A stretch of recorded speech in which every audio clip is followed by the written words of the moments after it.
When I got home from work, instead of a welcome back, my wife said, "We need to talk." Then, she looked down and said, "Please divorce me." I couldn't understand what my wife was saying. I had been busy with work, but I thought our marriage was good. However, when I heard her reasons, my mind went blank. My name is Harris Anderson. I'm a 33-year-old working in the sales department. 3 years ago, I married my wife, Ava, who was 5 years younger than me. We don't have any children yet. At the time, Ava was 25. She wanted some time to hang out with friends and to enjoy just the two of us before we started a family. Although we both wanted children eventually, my work was so demanding that we decided it would be difficult to support her during pregnancy and to take care of a child. I didn't want to put all the burden on Ava, so we agreed to wait until my work situation calmed down. 3 years into our marriage, I only had to do about 2 hours of extra work each day. However, my job started to involve more business entertaining. Especially on Friday and Saturday nights, I had to attend drinking parties. Sometimes, I got those on Sundays too. It wasn't every week, but there were a few business entertainings a month. Dates planned with Ava were sometimes canceled. She would say, "It's your job, so it can't be helped," and of course, I tried to make it up to her, but I felt bad that she always had to adjust to my schedule. At the very least, I wanted to make household chores easier for her, so I let her use whatever appliances she liked and encouraged her to have plenty of time for hobbies and friends to avoid stress. Ava had the means to be a stay-at-home wife, but she wanted to work a bit, so she took a part-time job with reduced hours. We spent a lot of time apart, but I thought our marriage was good. We talked before bed and shared laughs together. 3 years into our marriage, I started talking about having kids, moving from a life of 2 to a life of 3. Ava would say, "Someday." I thought it would be nice if our first child was born by the time Ava turned 30, but I also thought there was no need to rush since children are a blessing. We didn't fight, and once a month, we went on dates to places within our state or the neighboring state, building happy memories and looking forward to the joy of expanding our family. Then one night, instead of greeting me with "welcome back" at the door as usual, Ava was sitting in the living room with a serious look on her face. I tried to lighten the mood by saying, "I'm home." But instead of "welcome back," she said, "We need to talk." Did something happen at work? That's what crossed my mind. Worried, I was about to place my hand on her shoulder and peer into her face, asking, "What's wrong?" "Please divorce me." And she calmly placed the divorce oath on the table. My mind went blank. I wanted to believe it was a mistake, something out of a drama I had only seen on TV. Why? As I said this, I searched my mind for any clues. Come to think of it, for the past 3 days, Ava had been saying, "I'm tired, I'll go to bed first," and went to sleep. Usually, we chat a bit before sleeping. But there was no sense of unease. I just thought she was tired. Did I do something to make you mad? Did I do something to you, Ava? "I'm sorry, I didn't notice at all. Can you tell me what I did?" I asked, apologizing. But Ava just looked down and shook her head. I had no idea what it could be. "What do you mean by divorce? I want you to explain properly." I tried to calm my confused mind and asked in a calm tone. "I can't do this anymore. I just want a divorce." I wished it was some mistake. "Since when? Why? Why didn't you tell me before it came to this?" There was no way I could stay calm. I bombarded her with questions, unable to grasp the situation. But she remained silent, lips sealed. It was pathetic, but I was shaking and my voice was tearful. Then Ava began to cry profusely. "I'm sorry. It's not your fault. It's my weakness. You did nothing wrong." "Then why?" Both of our faces were wet with tears. After a moment of silence, Ava gently placed her hand on her stomach. "There's a child in my belly." I felt a heavy stone drop in my mind. She had just found out about the pregnancy. Normally, this would be joyous news. But I had been so busy with work for the past 3 months. We hadn't been intimate. "It's not my child, is it?" She shook her head to my question. "Then whose is it?" I didn't want to accept it, but I had to ask. "Please, tell me." When I asked with a strained voice, Ava, who had been silent, biting her lip, finally whispered a small reply. "It's Michael's child." "You're joking." Hearing that name, I was speechless. Michael was the name of my boss. It was someone I could never have imagined, and it nearly stopped my thoughts. "Why, since when?" As I asked her, she answered through sniffles. She had been involved with Michael for 2 years. It all started when we invited Michael to our home.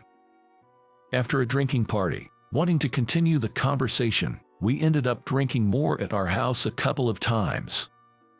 From the first time we invited him, without much time in between, Ava and Michael had secretly exchanged contact information. The first contact came from Michael, but neither of them initiated the relationship. It just happened. When I asked when they met, it was always on days when my work commitments meant I came home late, like drinking parties. Sometimes Michael would ask me, "Can you go in my place?" The business entertaining schedules were arranged by Michael, my boss. So, he was adjusting the meetings to coincide with days he could see Ava. Learning this fact, I couldn't tell if the shaking was from rage towards Ava and Michael or from shame for not noticing anything. But until recently, we had been discussing wanting kids soon as a couple. Of course, her affair with Michael must have been just a fling. That's what I thought, but she wanted a child, not with me, but with Michael. Ava spoke honestly and said, "I'm sorry," but true to her request for a divorce, she admitted that she was now drawn to Michael. "Harris, you were truly kind as a husband, but kindness alone isn't appealing to me anymore." Hearing those words, I was overwhelmed with tears, wondering what our seemingly happy life together had been for. Even knowing this truth, my love for Ava didn't disappear. However, the shock of betrayal was too much, and I couldn't find it in me to try and rebuild anything. The fact that she was carrying Michael's child was all that mattered. I agreed to the divorce then and there, and Ava packed her belongings and left that night. The next morning, my tear-stained face from crying all night was a mess. I washed my face several times with cold water and managed to go to work. The events of the previous night haunted me, but I tried to focus on my work as usual. Michael arrived at work just in time for the start. Normally, I would greet him, but that day I avoided eye contact, pretending not to notice. "Calm down, stay calm." I found myself chanting internally. But it was impossible not to have flashes of thoughts. Feeling my breathing become erratic, I went to the coffee room to calm down. "Let's have a coffee and relax." As I was pouring the coffee, someone entered the office kitchen. Even without looking, I knew who it was by the suit. A hand landed on my shoulder. "Sorry, man, but Ava chose me." Hearing those words, I glared at Michael. Seeing Michael's smirking face. In an instant, Michael was sent flying into the hallway. Unable to contain my emotions, I had hit him. Straddling Michael, who had fallen on his back in the hallway, I was grabbing him by the collar when others intervened, and that's when I came to my senses. Tears of frustration streamed down my face. Despite the commotion, the company decided not to report to the police after hearing the situation. However, violence is inexcusable. I was terminated, and Michael faced some form of disciplinary action. Afterward, Ava and I officially divorced. I wished them harm, but thinking the unborn child was innocent, I refrained from wishing that way. At that time, I just wanted to cleanly break away and disappear from the scene. Nothing could bring back the wife I was happy with. She was starting a new life with Michael and their unborn child. Becoming unemployed, I should have looked for a new job, but I lacked the energy to move forward, leading to days of doing nothing. Fortunately, I had savings from my bachelor days. I could manage without immediate employment, but the longer I stayed home alone, the more my spirits sank. Realizing this couldn't continue, I decided to go on a journey with no particular destination. I rode trains and buses, gazing at distant sceneries, and stayed at inns I stumbled upon to heal my mind and body. Though it was a solo trip for a change of scenery, my thoughts kept returning to my ex-wife. It was so much fun back then. All the time I spent away from home for work seems pointless now. I didn't do enough as a husband. Despite this, the memories that came with my reflections were all the happy and fun times I had with my ex-wife from when we first dated until now. Maybe I should have a drink. The hotel only provided breakfast, so dinner was up to me. I thought about settling for some canned beer from the convenience store, but decided to go out for a change of scenery. Come to think of it, there was a small restaurant near the inn. I decided to visit a place I had found during a walk earlier that day. I walked through the door and took a seat at the counter. The place was somewhat busy with locals and tourists. That day, I had a couple of drinks in the fish dish before leaving. The next evening, remembering how delicious the local fish dish was, I went back to the restaurant. I had planned to stay at the hotel for one night and then move on, but I liked the scenery around there so much that I decided to stay another night. When I opened the restaurant's door, there were only 2 other customers inside. Maybe it was quiet because it was a weekday or because it was early. I took the same seat at the counter as the day before and ordered a drink first. While absent-mindedly watching the TV in the restaurant and slowly sipping my drink, the restaurant owner, now named Lucy, struck up a conversation. "You were here yesterday, right? Are you on vacation?" I awkwardly chuckled and replied, "Yeah, sort of," when she asked with a smile. "Take your time," Lucy said with a smile and went about her tasks efficiently. Eventually, the 2 other customers left, and I was the only one in the restaurant. Lucy brought over my additional order and struck up another conversation. "You seem a bit down. I hope it's not rude to ask, but are you traveling alone?" "Yeah, I guess so." I found myself unconsciously rubbing the spot on my right hand where my wedding ring used to be. Maybe I drank a bit too quickly that day. Feeling slightly tipsy, I started to open up about why I was on this trip. I hadn't talked about the divorce to anyone, not wanting to worry my friends. I probably just needed someone to listen. And again, the next day, for the 3rd consecutive day, I found myself back at the restaurant. "I'm sorry about last night." Once I started talking, I couldn't stop, and it turned into a long conversation. "That's okay. There weren't any other customers anyway. Oh, you seem a bit more refreshed today." "Thanks to you." I thanked her and took my seat at the counter. I was the first customer of the day since it was early. With no other customers around, Lucy engaged in conversation. We talked about how long I planned to take it easy and how I knew I needed to find work eventually, all while sipping my drink. You don't have to rush back into work if you're not ready. Some say staying busy helps, but if you have some savings, maybe taking it easy and doing some part-time work could help you recover at your own pace. There are many ways to live.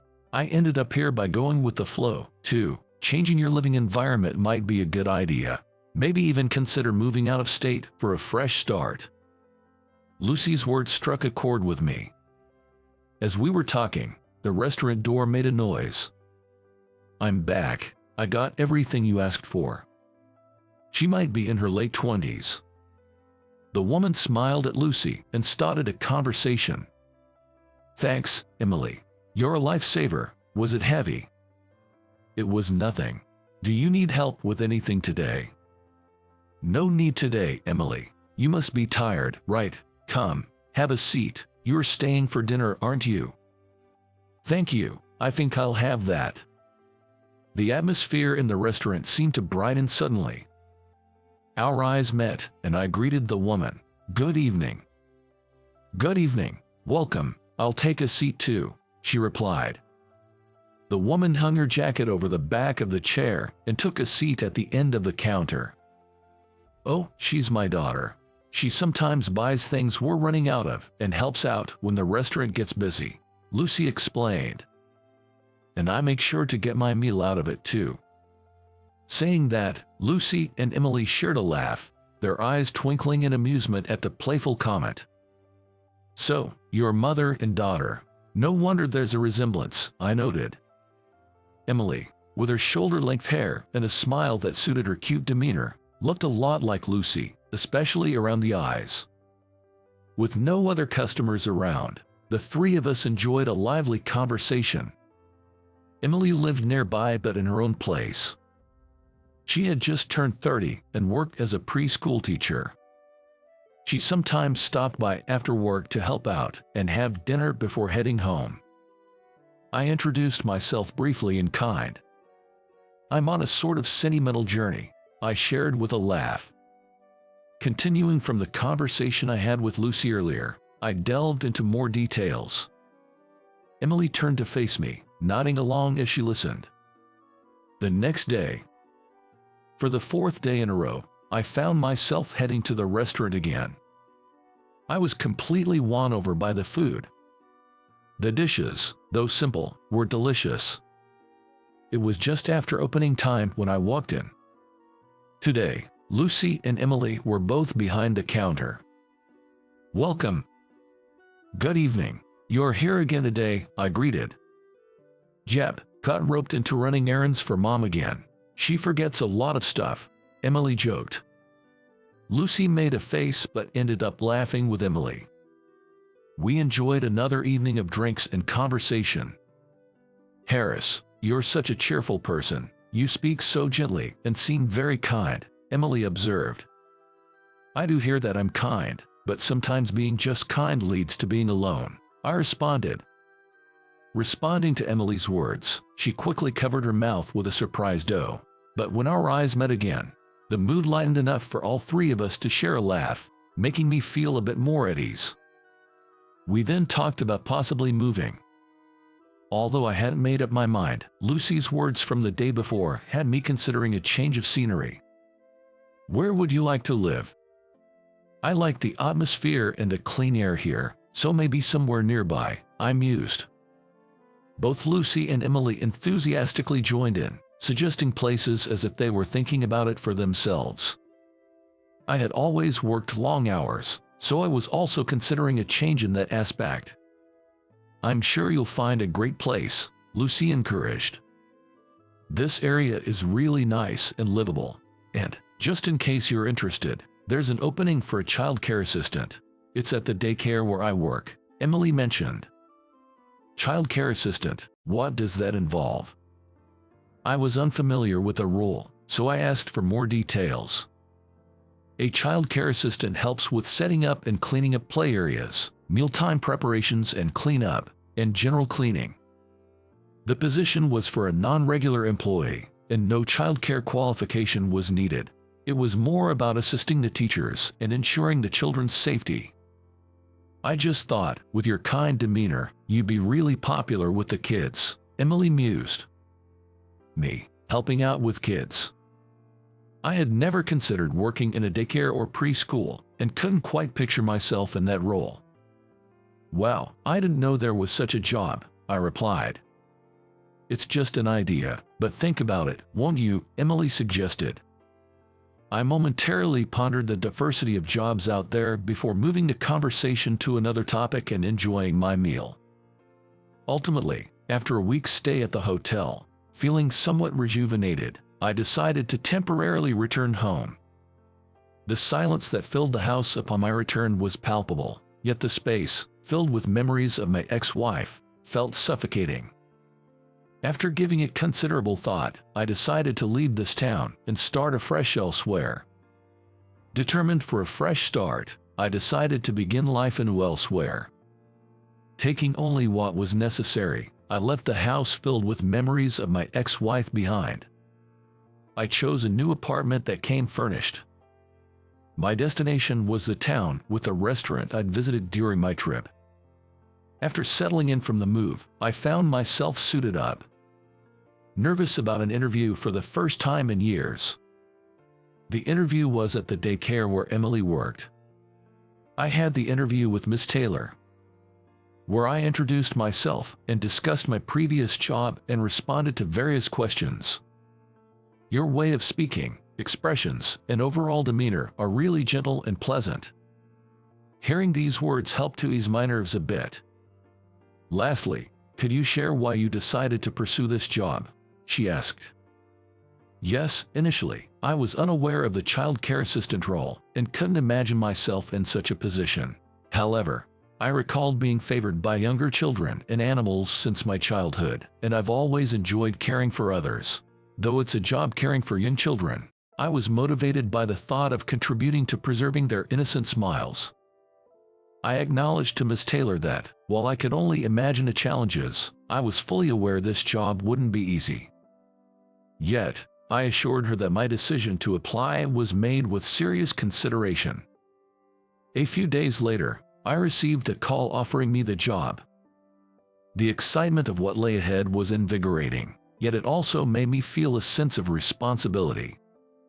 Once I started working, my tasks were more about indirect care than direct child care, involving cleaning, sanitizing items the children used, and taking care of anything that got dirty. I often found myself working behind the scenes or at a distance from the children and teachers. Day after day, I diligently completed the tasks assigned to me. Then one day, while cleaning items used outside and those covered in mud, a couple of children shyly approached me, asking, "Mr. Anderson, want to play?" Despite my internal reaction of "I'm not a teacher," I was at a loss for how to respond to being addressed directly for the first time. "Mr. Anderson is busy cleaning right now, but how about we play together later?" Emily intervened promptly. The children cheerfully said yes and ran off to the play equipment. "Thank you. It was the first time I was approached like that, and I didn't know what to do. The children are very curious about you, Mr. Anderson. Let's play with them once you are finished." From that day on, gradually, I began to spend more time interacting with the children, playing with them, accompanying them on walks. Every time I experienced the children's innocence, my heart felt warmed. At the same time, I witnessed the remarkable skills of child care workers. They give each child attention and unwavering love. Every day, they create an environment where the children can have a fulfilling time at the daycare. It requires communication skills, physical strength, and sometimes patience, but they always empathize with the children's feelings. It might seem obvious, but it's not something that can be easily done. Moreover, there's a significant responsibility in taking care of these precious lives. Each time I felt this responsibility directly, I became more resolved. "How do you feel about interacting with the children?" Emily asked me after work. "The children's smiles always energize me. It's tough, but enjoyable." I shared my honest feelings, including my usual sentiments. Emily smiled and nodded in agreement. "I'm glad I introduced you to this job. It seems to suit you really well. Have you considered pursuing a career as a child care worker?" When Emily suggested this, I replied half-jokingly, "Do you think I could do it?" But once I was back home, I found myself naturally turning on the computer. What I was looking up were online courses. I opened a page about obtaining a child care certification and read through it thoroughly, from start to finish. Interacting with the children every day and observing the teachers at work had sparked a desire in me to become a child care worker. I knew it wasn't a job to be taken lightly.